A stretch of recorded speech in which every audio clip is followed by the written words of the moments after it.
Hello అండి. ఈరోజు కాకరకాయ ఉల్లికారం కొంచెం డిఫరెంట్గా ఇలా చేశారనుకోండి, చాలా టేస్టీగా ఉంటుంది. కాకరకాయ తినని వాళ్ళు కూడా మళ్ళీ మళ్ళీ అడిగి ఇలా చేయమంటారు. అంత టేస్టీగా ఉంటుంది. ఇది అన్నం చపాతీలోకి చాలా బాగుంటుంది. వేడి వేడి అన్నంలో నెయ్యి వేసుకొని ఈ కాకరకాయ ఉల్లికారం వేసుకొని తినండి, టేస్ట్ అద్దిరిపోతుంది. దీనికోసం ముందుగా 1/2 కేజీ కాకరకాయలు తీసేసుకొని వాటిని ఇలా రౌండ్గా కట్ చేసేసి అందులో సీడ్స్ మొత్తం రిమూవ్ చేసేసి పక్కన పెట్టేసుకోండి. ఇప్పుడు ఒక ప్యాన్ తీసేసుకొని అందులో 3 టేబుల్ స్పూన్ ఆయిల్ వేసేసుకోవాలి.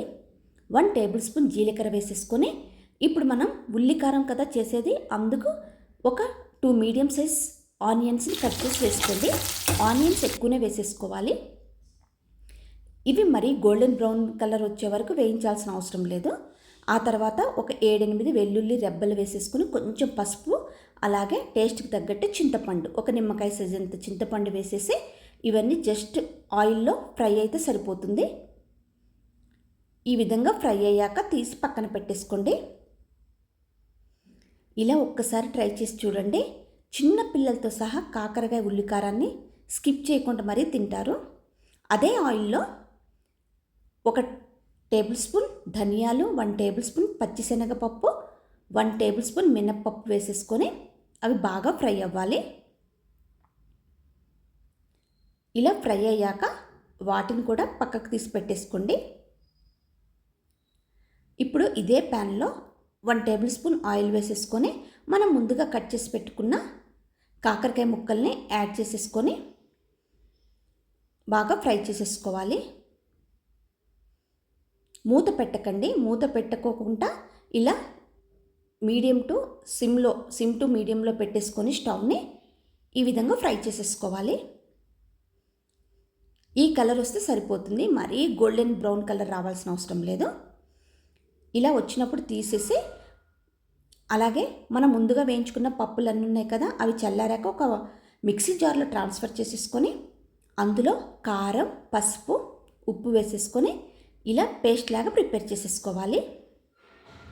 ఆ తర్వాత మనం వేయించుకున్న కాకరకాయ ముక్కల్లో ఈ మిశ్రమాన్ని స్టఫ్ చేసేసుకోవాలి.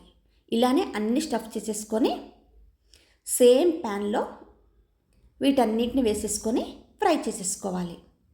అలాగే ఎక్స్ట్రా మిగిలిన పేస్ట్ ఉంటుంది కదా, దాన్ని కూడా యాడ్ చేసేసుకొని సిమ్ టు మీడియం ఫ్లేమ్లో స్టవ్ పెట్టేసి ఇలా వేయించుకుంటూ ఉండాలి.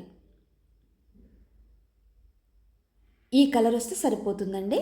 ఇలా మొత్తం బాగా ఫ్రై అయిపోయింది.